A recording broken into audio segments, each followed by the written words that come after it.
So depending on who you talk to, um, one of the biggest frameworks or life decisions framework or business frameworks that anybody will ever mention to you is the regret minimization framework that I guess you can say was kind of created or popularized by Jeff Bezos. And it's basically a framework where it's more about projection, right? You, as he explains it, what you do is you project yourself at the age 80, right? Now, I'm sure it doesn't work out for people who are already 80 or if you're already 70 or something. Now, that doesn't mean you can't make moves or you can't try things. Hell, Colonel Sanders, started KFC at what, 69 or 60 or something like that. So it doesn't mean it doesn't work. But the point is, I think the whole concept around it is since he did that when he was in his 30s, so we're looking at people in their 20s and their 30s, maybe 40s, if you will, too, maybe 50s, too.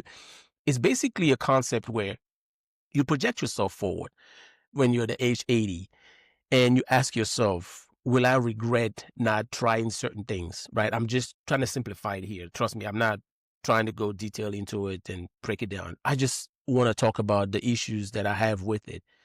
So the whole concept around it, like I said, is more around, okay, I project myself forward. When I'm 80, what are some regrets that I'm going to have? So the whole concept around it is you want to minimize the number or the level of regrets, the number of regrets that you have. Because, and this is very common, I've spoken to a lot of older people before, people who are in their 70s and older. And when you talk to them, when I talk to people like that, a lot of times people engage in just casual conversations with folks like that. I don't. I like to understand because one of the things about me, I like to not learn from my own mistakes. So if I can speak to people that have actually made mistakes, I want to learn from theirs, not mine, right? I'm a big believer of the saying that a wise man learns from other people's mistake and a fool learns from his own. I never want to learn from my mistake. Never.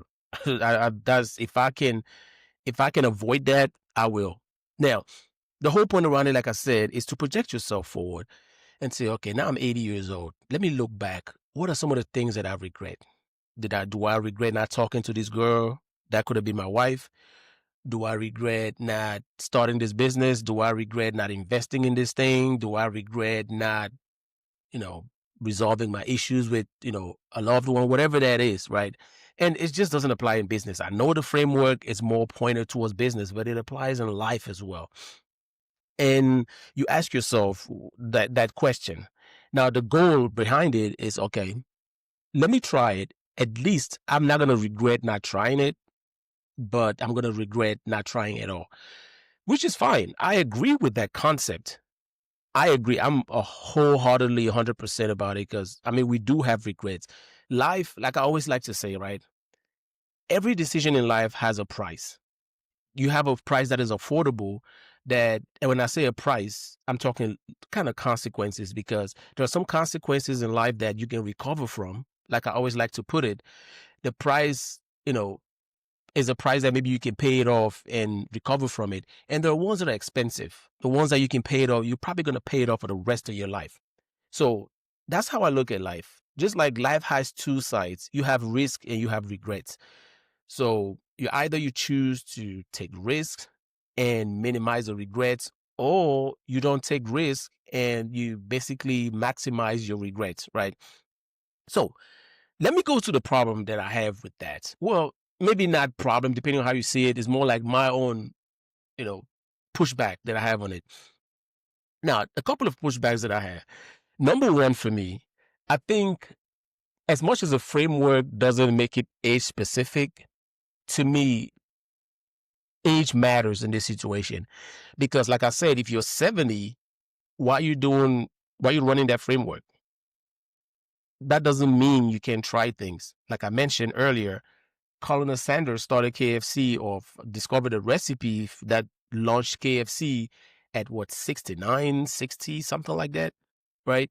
So you can still do things, but I don't think at that age he's sitting there thinking about doing the framework. So it doesn't really apply to every age group. Now at 70 you can try things, but it just doesn't really apply. So that's the number one thing for me. Now, number two. right? The next thing for me is just, I think it encourages risky decisions, right? You know, because the whole concept around that, it really boils down to the fact that if you don't take actions, then there's a greater risk if you don't take action.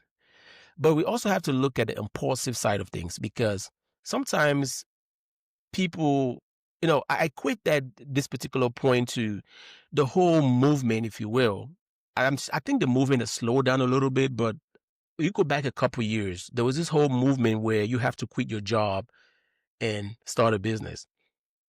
Now, that sounds good when you hear it in theory, but not everybody is prepared for that, and not everybody is ready to make that jump. The logical advice is keep your day job, start the business. If the business takes off, then you can, you know, quit the job, then focus on the business. I like to look at it like a monkey climb, right? Where when a monkey is like switching from one branch to another on a tree, they don't let go of the previous branch until they grab the other one. So I think that one part of it, it's something that, and again, I'm not blaming the framework because it was just an explanation from Jeff's point of view, Jeff Bezos' point of view, as far as what got him to that point. And I think a lot of people are taking it and running with it. Just like when people say, oh, quit your job and start a business, or everybody should start a business. I don't believe in that. Everybody should not and cannot start a business. It's not for everyone. Now, that's another point that I have with it because it to me promotes a level of impulsive decisions because you have to understand that there are a bunch of people out here. We have more followers than leaders. There are more followers on earth than leaders. So the real leaders and the real critical thinkers will sit back and say, okay, maybe this does not apply to me. Maybe I'm not ripe to make a move like this. But you have the ones that are just followers, right? The ones that just follow whatever somebody else says. And I think they're going to end up making really, really, really bad decisions. So that's another point that I have. That's another problem or issue that I have with that framework and its application in a general context. Now, another thing that I have about that problem is if we're going to look back at when Jeff Bezos took that leap, the one thing that I think a lot of people are ignoring in that situation is the fact that this man had a really nice job, high paying job, making like somewhere high six figures. I think it was like 300 grand or whatever that number was, but high six figures in Wall Street. Who knows how long he's been doing that? Probably for a few years. So he had a nest egg. He had savings. I'm sure he prepared. That's why he was able to quit, took that trip from New York all the way to the Pacific Northwest, right? And he could start up, of course he raised money, but the money was more to to get the business up and running. I'm sure he probably still would have started without that money, but it would have been more difficult. But he raised money, but he still had to live because he had to pay bills. He had to, feed himself, his family, whatever that is. So he had a good nest egg. And I think a lot of people are ignoring the fact that not everybody has that nest egg. Who knew? Maybe he had $500,000 saved, right? Or $300,000 like as his savings. I'm sure he had money in the market too, because being in Wall Street or being on Wall Street, I'm sure he had some investments, little things here and there where he put his money because you can't be there and not put money to work. So who knows? Maybe he was a multimillionaire already, right? But I mean, we don't know that. So that nest egg, I think that's the one deceptive part. Again, I'm not saying that he's intentionally deceiving people. I'm just saying from people who look at it just from a myopic point of view, right? You need to like really look at it at the grand scheme of things. Not everybody has the nest egg. The same thing when they say quit your job and start a business. Do you have that nest egg? And by the way, I believe that the whole situation, I know the whole thing they talk about, oh, make sure you have 3 to 6 months of savings, whatever, in terms of emergency.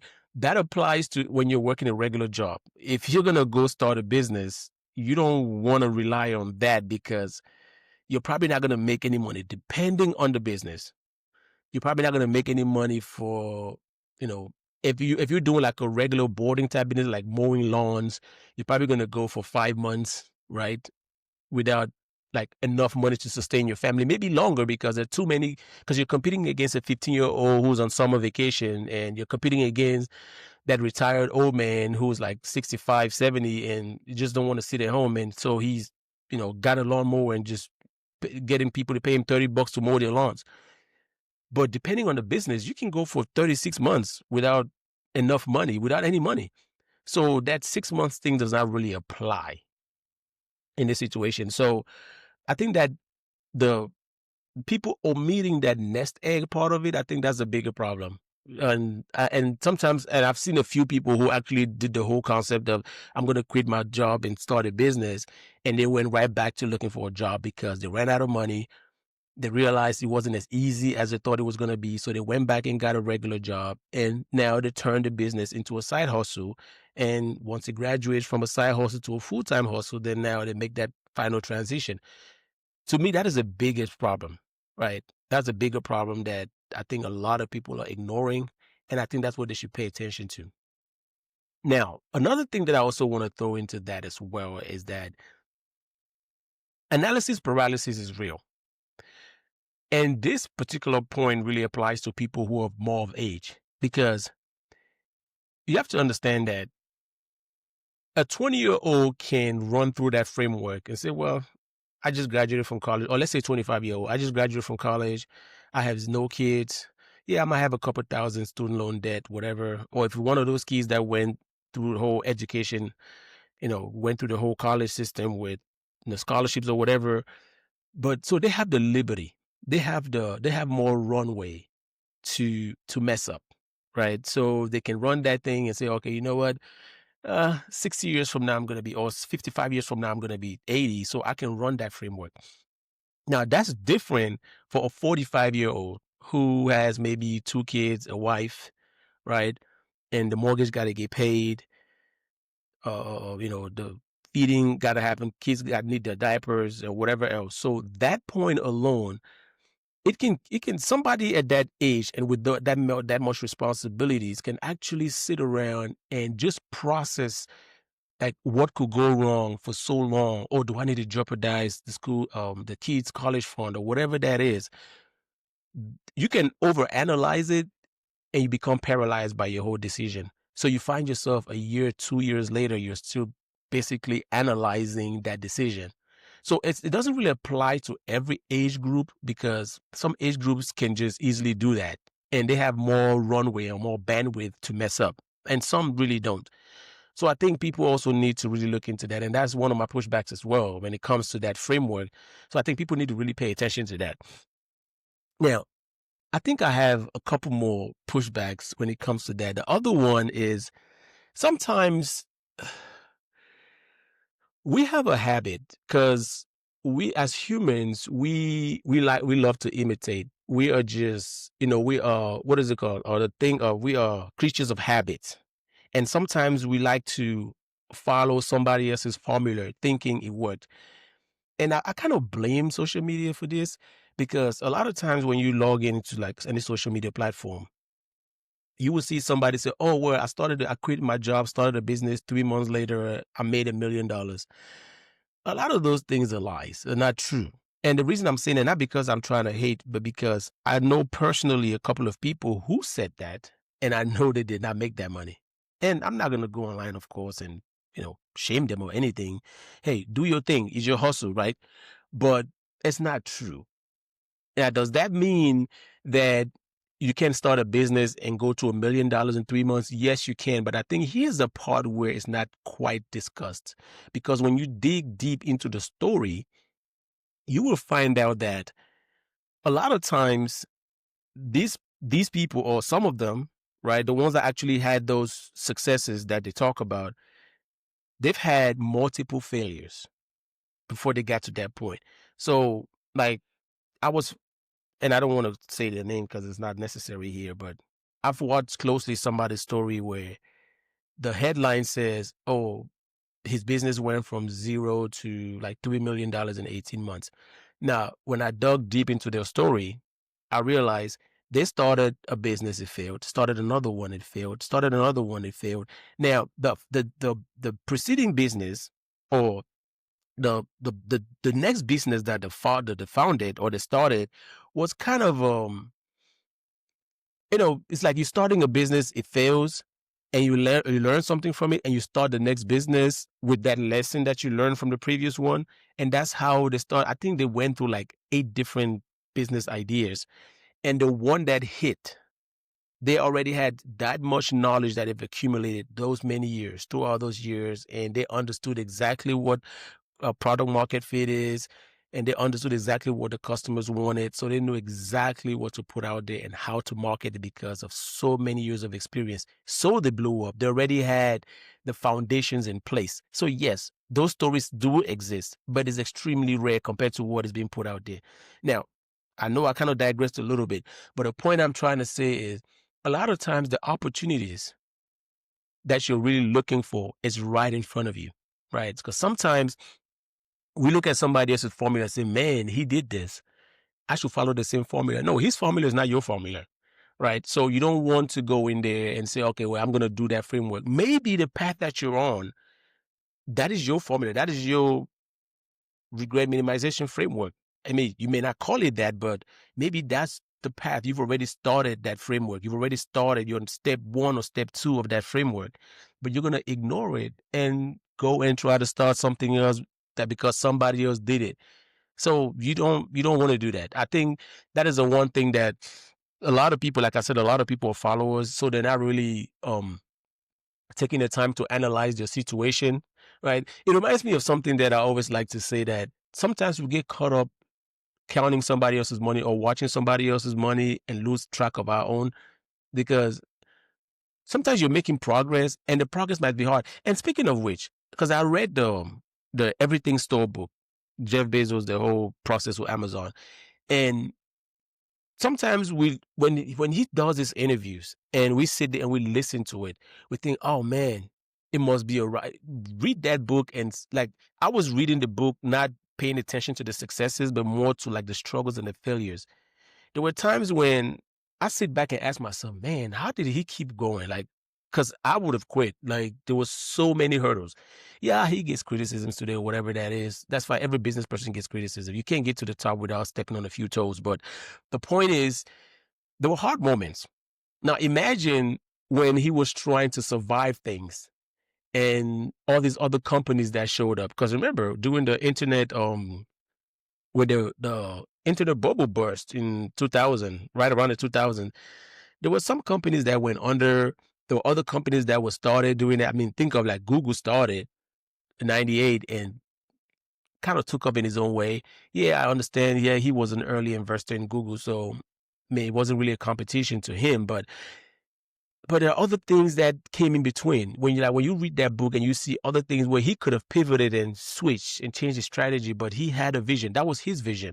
I'm sure other people started similar thing, but they could not hang on. So that's something you need to pay attention to, because sometimes opportunities might just be right where you stand, but you choose to pursue somebody else's path. Now, when you get to a certain point and things really hit the fan, or shit really hits the fan, now you start pivoting again. Now you go and start all over, whatever that is. So I think that's the one part that I also have, that I think that framework people are not paying attention to. That I think it's something that before you start really drafting your life around that framework, you need to pay attention to. Now, the big one for me, or kind of the big one, is that framework does not guarantee success. I mean, we all notice that 90% of businesses fail within the first 5 years. And another, what is it, 15% or 10% fail after within the first 7 years, whatever that number is, some crazy stat. So yeah, and just like I mentioned that book, there's so many times when Amazon could have failed, right? Look at even the big companies today. There were times when Tesla almost went bankrupt. I mean, if it wasn't for the government that loaned them, what is it, 500 or 512 million, whatever that number was, like 500 something $1 million, it could have gone bankrupt. There were times when, who knows? I don't know the Nvidia story that much. I'm sure there are times when it could have gone under.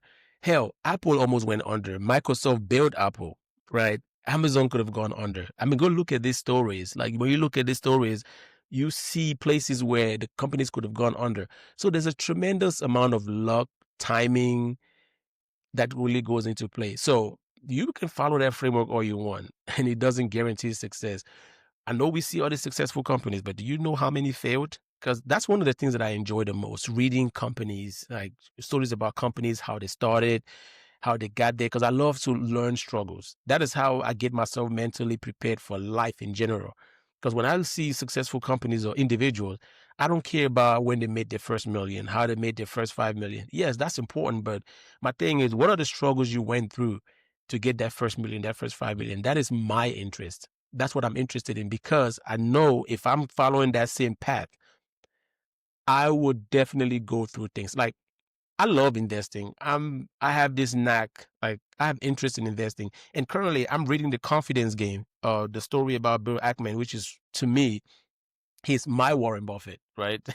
And I respect Warren Buffett. I mean, I follow his stuff, but in my generation, he's my Warren Buffett. But when you read The Confidence Game, I'm paying attention to the stuff he went through with the MBIA, and I'm still in the middle of the book, so I haven't gone that far. But the stuff he went through and the fact that he never gave up, even though things were really going bad, that's what I'm interested in. So just because you follow that framework doesn't guarantee success. You may have some success, but it doesn't quite guarantee it. So you have to pay attention to that. So just because you follow the framework, don't picture yourself to be the next Bezos, because it is likely not going to happen, or you're likely not even going to be up to like 0.001% of what he is today. Now, that is not to discourage you. That is not to criticize people who follow that framework. It's just something that you need to pay attention to, because it doesn't always check out the way people expect it to be.